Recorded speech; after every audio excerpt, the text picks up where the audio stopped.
नमस्ते बच्चों, कैसे हो। अपना चैप्टर चल रहा था, चैप्टर नंबर 11 एल्कोहल, फिनॉल और ईथर, जिसमें हमने एल्कोहल और फिनॉल को कंप्लीट कर लिया था। उसके बाद हमने ईथर पढ़ना शुरू किया था, जिसमें अपना जो टॉपिक था उसका नाम था ईथर के रासायनिक गुण। क्या लिखा बेटा? ईथर के रासायनिक गुण, जिसमें फर्स्ट रिएक्शन एल्किल समूह की हमने बात की थी, और सेकंड रिएक्शन हम पढ़ रहे थे कि ईथर क्रियात्मक समूह है में उपस्थित ईथर क्रियात्मक समूह में उपस्थित ऑक्सीजन पर लोन पेयर या एकाकी इलेक्ट्रॉन युग्म के कारण होने वाली अभिक्रिया। ईथर क्रियात्मक समूह में उपस्थित ऑक्सीजन, ईथर क्रियात्मक समूह में उपस्थित ऑक्सीजन पर लोन पेयर के कारण होने वाली अभिक्रिया, जिसमें हमने पहली अभिक्रिया पढ़ी थी बेटा वायुमंडलीय ऑक्सीजन से, वायुमंडलीय ऑक्सीजन से। तो बेटा अब हम बात करें कि वायुमंडलीय यहाँ तक का पोर्शन है, हिस्सा है, हमने पढ़ लिया था। अब हम इसके आगे बात करते हैं। बेटा सेकेंड रिएक्शन नंबर 2 इसमें आएगा ऑक्सोनियम आयन का बनना। सेकेंड रिएक्शन है, ये जो नंबर 2 रिएक्शन हम लिख रहे हैं बेटा, वो क्या है? ऑक्सोनियम आयन का बनना। बेटा होता क्या है कि अगर ईथर की क्रिया की अकार्बनिक अम्लों के साथ अकार्बनिक का मतलब ऐसे हम जैसे HCl है, H2SO4 है, तो अकार्बनिक अम्लों के साथ ईथर ब्रोस्टेड लोरी क्षार की तरह व्यवहार करता है और ऑक्सोनियम आयन बनाता है।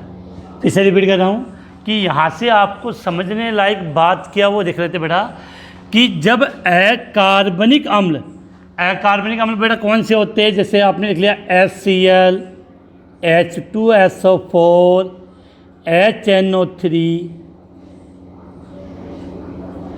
HCl, H2SO4, HNO3, ये सब क्या होते हैं बेटा? अकार्बनिक अम्ल होते हैं। तो अकार्बनिक अम्लों के साथ जब हम ईथर की क्रिया करवाते हैं, अकार्बनिक अम्लों के साथ हम ईथर की क्रिया करवाएंगे, तो ईथर किसकी तरह कार्य करेगा? ब्रोस्टेड लोरी क्षार की तरह। अब बेटा आपने 11th क्लास में अम्ल और क्षार की अवधारणा पढ़ी होगी, तो ये ब्रोस्टेड लोरी की अवधारणा बता दूं मैं। ब्रोस्टेड लोरी अवधारणा, अगर इसमें हम बात करें तो बेटा अम्ल वे होंगे जो H+ आयन देते हैं। H+ को मतलब यहाँ हम प्रोटॉन बोल रहे हैं। तो ब्रोस्टेड लोरी के अनुसार वे पदार्थ जो H+ का मतलब प्रोटॉन का त्याग करते हैं, उन्हें तो अम्ल कहेंगे। और ब्रोस्टेड लोरी अवधारणा के अनुसार क्षार क्या होंगे? प्रोटॉन का मतलब H+, जो प्रोटॉन को ग्रहण करते हैं। तो ये बात आपकी बिल्कुल समझ में आनी चाहिए कि यहाँ ईथर ब्रोस्टेड लोरी क्षार की तरह व्यवहार करेगा। इसका मतलब जो आपका ईथर है वो इस अभिक्रिया में प्रोटॉन को ग्रहण करता है और ऑक्सोनियम आयन बनाता है। बेटा ऑक्सोनियम आयन में क्या होता है कि ऑक्सीजन के दोनों तरफ 2 बंद होता है और ऑक्सीजन अपना एक लोन पेयर उस प्रोटॉन को डोनेट कर देता है। उसके हम यहाँ समझने की कोशिश करते हैं। जैसे एक रिएक्शन है, उस रिएक्शन को हम यहाँ लिखते हैं बेटा, जैसे एक इतना लिख रहा हूँ बेटा सिंपल सा C2H5O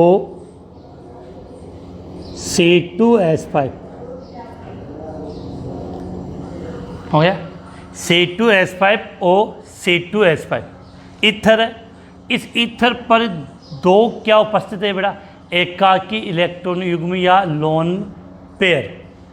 आपने इसकी क्रिया अकार्बनिक अम्ल से करवा दी, जैसे यहाँ से H+ और यहाँ पे Cl- HCl है।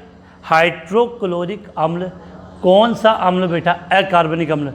अब क्या होगा बेटा, ये H+ यहाँ से हटेगा और ये इस ऑक्सीजन के पास आएगा और ऑक्सीजन अपना लोन पेयर किसको दे देगा, H+। अगर आपको याद हो तो आपने निर्जलीकरण की अभिक्रिया पढ़ी थी और वहाँ पर हमने ऑक्सोनियम आयन भी बनाया था। जब आपने एल्कोहल के निर्जलीकरण की अभिक्रिया पढ़ी होगी तो वहाँ पर हमने ऑक्सोनियम आयन बनाया था। तो वहाँ से आप इसको रिलेट कर सकते हो। क्या बनेगा बेटा, C2H5O C2H5, 2 लोन पेयर है, 2 में से एक लोन पेयर इसने किसको दे दिया बेटा, हाइड्रोजन को।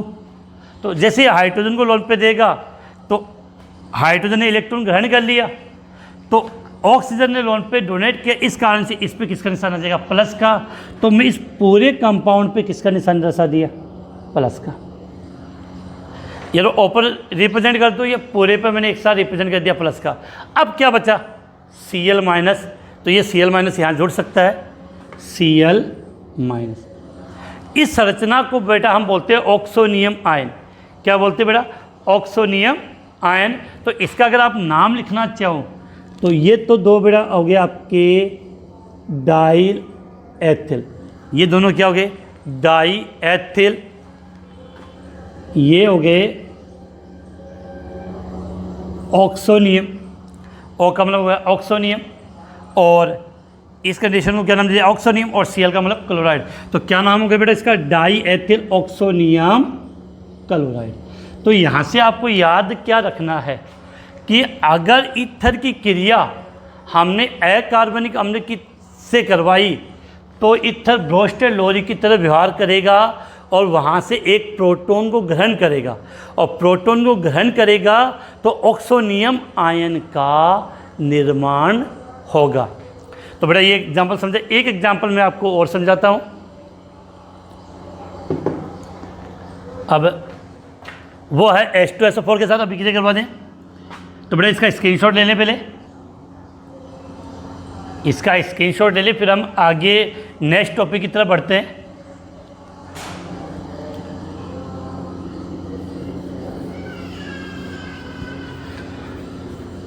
तो बेटा यहाँ पर हम एक रिएक्शन और ले लेते हैं।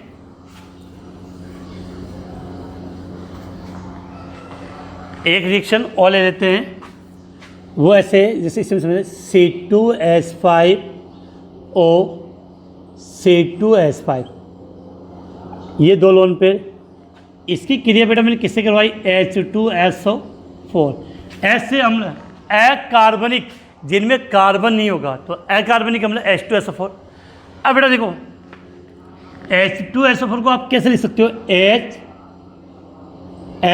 HSO4, तो इस H पे आ जाएगा प्लस, तो इस पूरे पे क्या आ जाएगा, माइनस। H बीच में बंद दर्शाया है, HSO4 माइनस। तो इसको चाहो तो आप इस प्रकार से रिप्रेजेंट कर सकते हो, H2SO4 को हम क्या लिख सकते हैं, H प्लस HSO4 माइनस। अब बेटा सीधी सी बात है, ये H प्लस इसके पास आ गया, ये अपना लोन पेयर उसको देगा, फिर इस पूरे पे किसका निशान आ गया, प्लस का, कोष्ठ बंद कर देंगे और साथ में क्या जोड़ देंगे, HSO4। तो कैसे लिखेंगे बेटा इसको, C2H5O C2H5, 2 लोन पे, तो इसने एक लोन पे यहाँ पे दे दिया H प्लस पे, तो इसको दे दिया, तो ये पूरा प्लस का निशान कहाँ आ गया, ऊपर। अब देखो शेष क्या बच गया बेटा, HSO4, तो ये लिख दिया HSO4 माइनस। इसको रिप्रेजेंट करने का है, लेकिन मेन पॉइंट अपने को बेटा एक ही बात याद रखनी है कि यहाँ पर कौन सा आयन बन गया, ऑक्सोनियम आयन। इसका नाम कैसे देंगे बेटा, सेम तरीका वही है, डाई एथिल, और इसको हमने नाम दे दिया ऑक्सोनियम, डाई एथिल ऑक्सोनियम। और इसका नाम क्या होता है बेटा? हाइड्रोजन SO4 को सल्फेट। तो डाई एथिल ऑक्सोनियम, हाइड्रोजन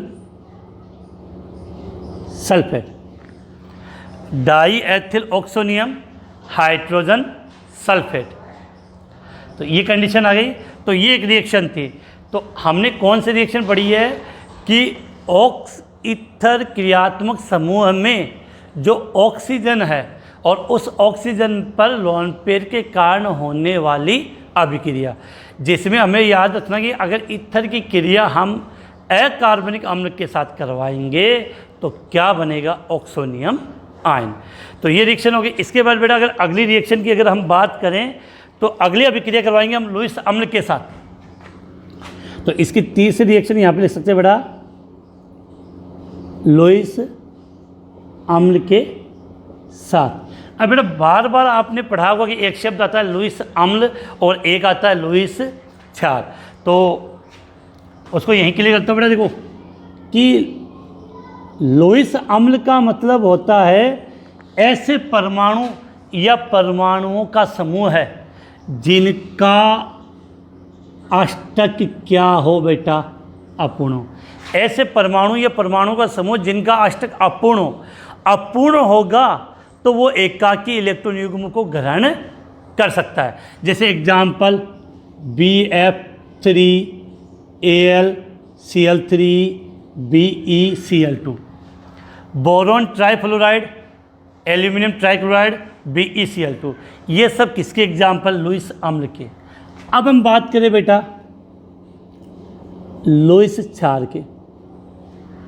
ये वे कंपाउंड होते हैं जिन पे लुईस क्षार जिन पे एकाकी इलेक्ट्रॉन युग्म अर्थात लोन पेयर उपस्थित होता है।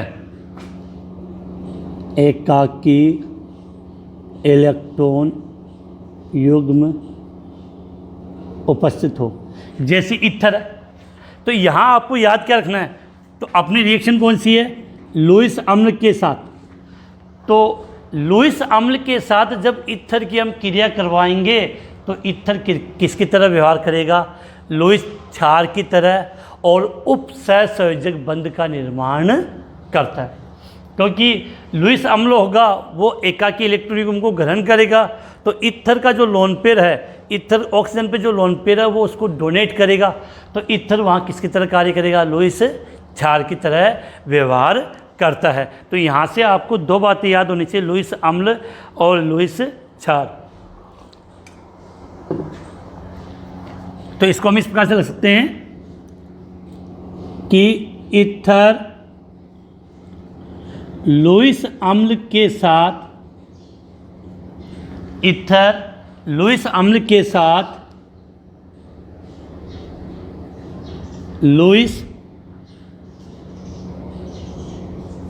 ईथर लुईस अम्ल के साथ लुईस क्षार की भांति व्यवहार करता है।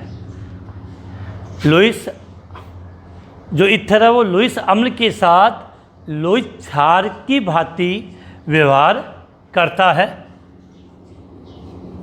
और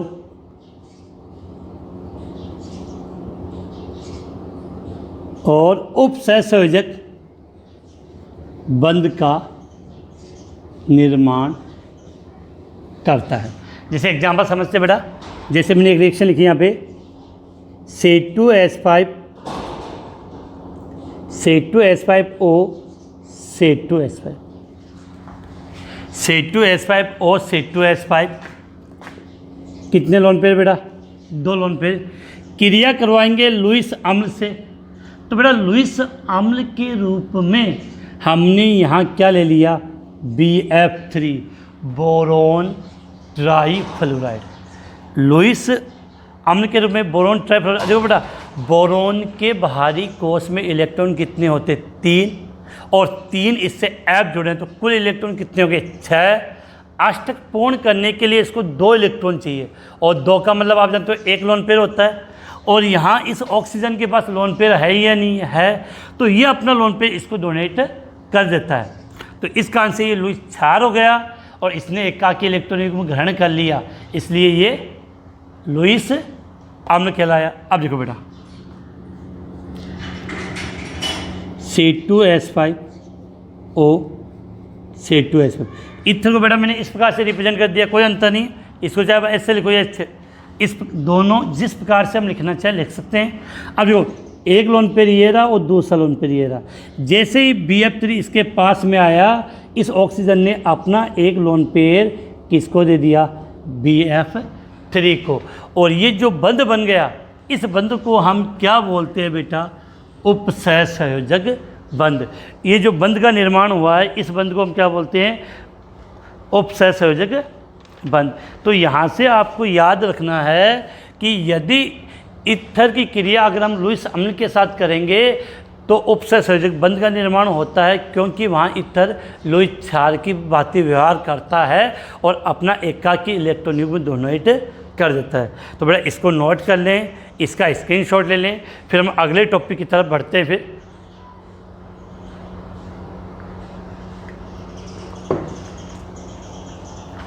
बड़ा चैप्टर ज़्यादा नहीं बचा है, एक दिन का या एक दिन की क्लास और होगी, उसमें ये चैप्टर आपका फिनिश हो जाएगा। तो उम्मीद होगी कि आपने इसका स्क्रीनशॉट ले लिया होगा। अब हम आगे बात करते हैं, तो इसको यहाँ से मिटा रहा हूँ बेटा।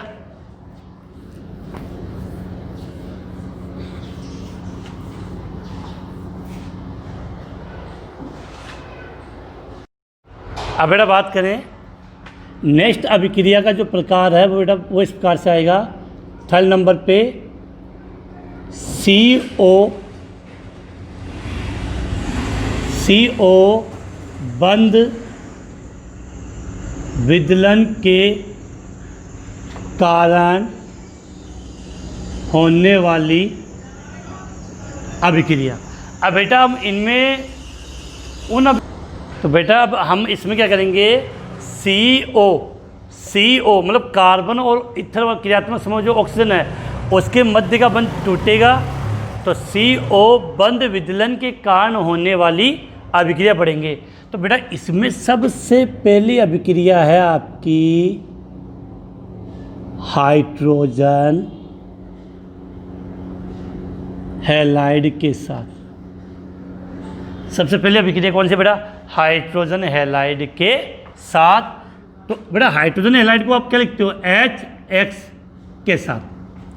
तो हाइड्रोजन हैलाइड को हम क्या लिखेंगे, HX के साथ अभिक्रिया। अब बेटा इस अभिक्रिया में देखो क्या होता है, थोड़ा सा ध्यान रखना है कि ईथर 2 प्रकार का होता है। एक ईथर होता है बेटा सरल ईथर और दूसरा ईथर होता है आपका मिश्रित ईथर। सरल ईथर, मिश्रित ईथर। तो यहाँ हम पहले बात करें कि सरल ईथर, बेटा सरल ईथर HX के साथ नो हाइड्रोजन हैलाइड के साथ अभिक्रिया कराने पर, सरल ईथर HX के साथ अभिक्रिया कराने पर या अभिक्रिया करने पर क्या बनेगा, सुन लेना बेटा। एक तो बनेगा आपका एल्किल हैलाइड, एल्किल हैलाइड तथा एल्कोहल बनता है। तो सरल ईथर HX के साथ अभिक्रिया या सरल ईथर की HX के साथ अभिक्रिया कराने पर एल्किल हैलाइड और एल्कोहल बनता है। अब बेटा इसको हम कैसे लिख सकते हैं, जैसे ईथर है, अब सरल ईथर का मतलब क्या होगा, ऑक्सीजन के दोनों ओर, ऑक्सीजन के दोनों ओर एल्किल समूह होगा, वो क्या होगा बेटा, समान होगा। तो इसको हम क्या लिख सकते हैं, ROR, दोनों R समान है। क्रिया किससे करवा दी, हाइड्रोजन हैलाइड से। क्रिया किससे होगी बेटा, हाइड्रोजन हैलाइड से। अभी बड़ी सीधी सी बात है कि यहाँ से आपका R गया और यहाँ से आपका X गया, तो क्या बन गया बेटा, RX alkyl halide, RX alkyl halide बन गया। अब देखो बेटा यहाँ क्या बचा, ROH,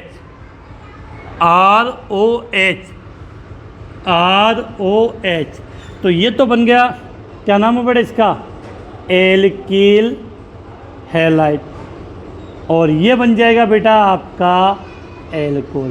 तो यहाँ आपको याद क्या रखना है उसकी हम बात कर लेते बेटा। तो बेटा यहाँ से एक बात आपको याद रखनी है कि ईथर की क्रिया हाइड्रोजन हैलाइड के साथ जब भी करवाएंगे तो एल्किल हैलाइड और एल्कोहल प्राप्त होता है। एक रिएक्शन, एक एग्जाम्पल समझते हैं। ध्यान रखना बेटा, हमने यहाँ पर क्या लिखा है, ईथर शब्द का प्रयोग किया है, सरल ईथर। तो अब देखो यहाँ पे C2H5O C2H5, क्या नाम है इसका, डाई एथिल ईथर। इसकी क्रिया मैंने करवाई HI के साथ। क्रिया किसके साथ हुई, HI के साथ।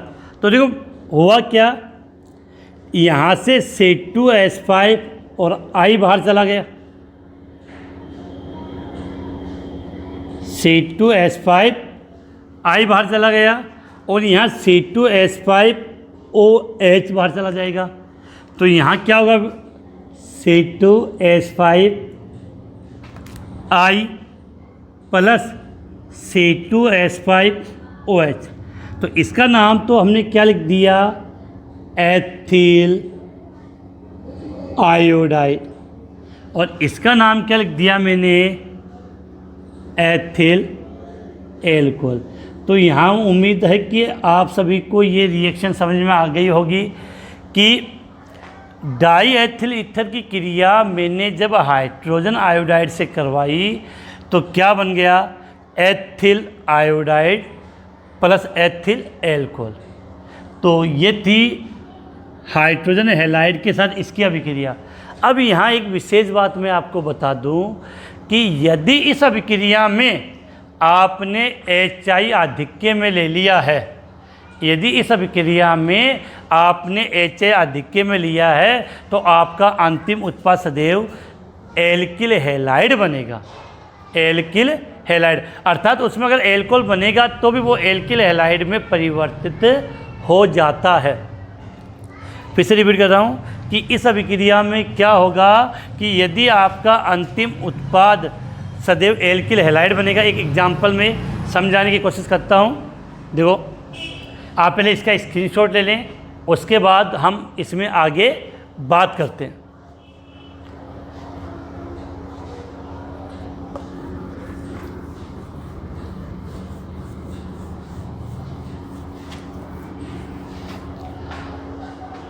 अभी हम आगे बात करें कि HX को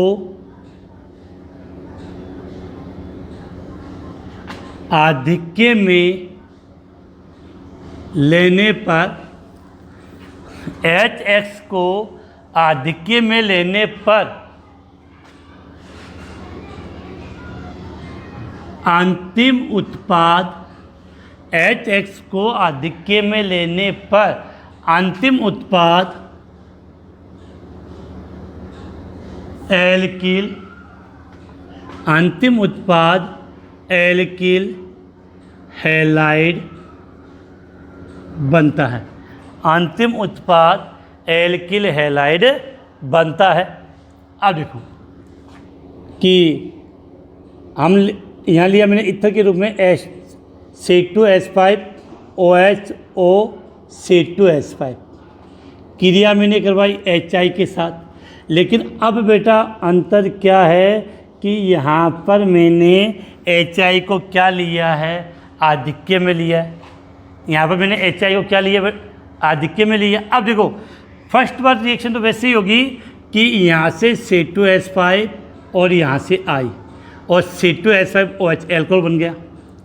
तो C2H5I प्लस C2H5OH, तो ये क्या बना, ethyl iodide plus ethyl alcohol बन गया।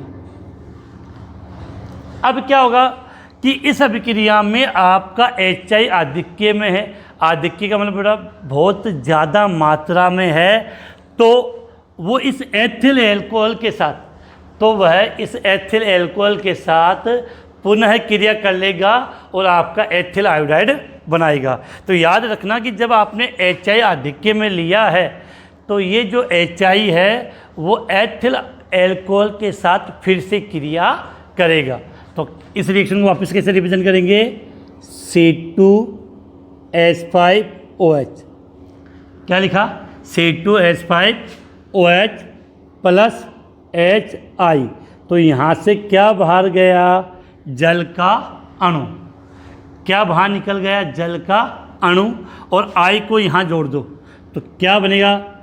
C2H5I plus H2। तो क्या बन गया आपका? Ethyl iodide. एथिल आयोडाइड का निर्माण हो गया है।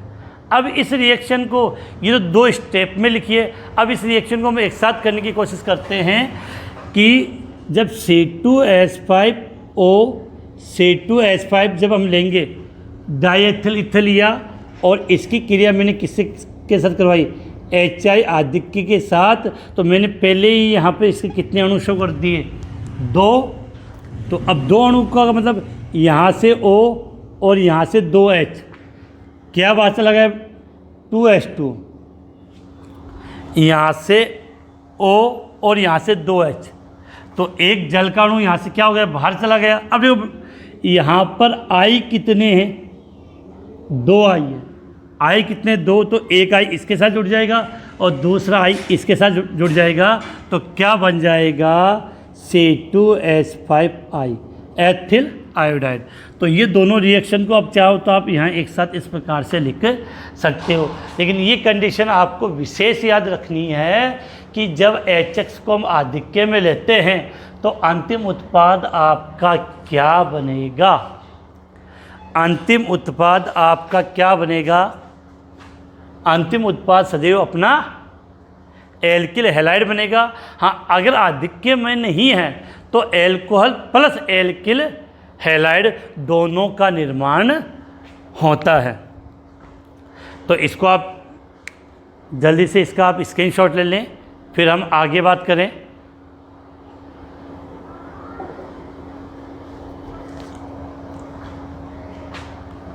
इसका स्क्रीनशॉट ले लें, फिर हम आगे बात करें।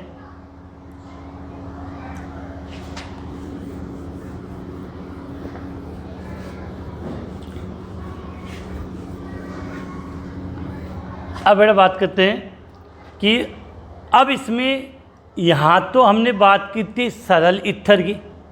सरल ईथर का मतलब ऑक्सीजन के दोनों ओर एल्किल समूह समान है, तो यहाँ कोई अंतर नहीं है कि बेटा कि कौन से समूह के साथ हमें H जोड़ना है, किसके साथ हमें I जोड़ना है।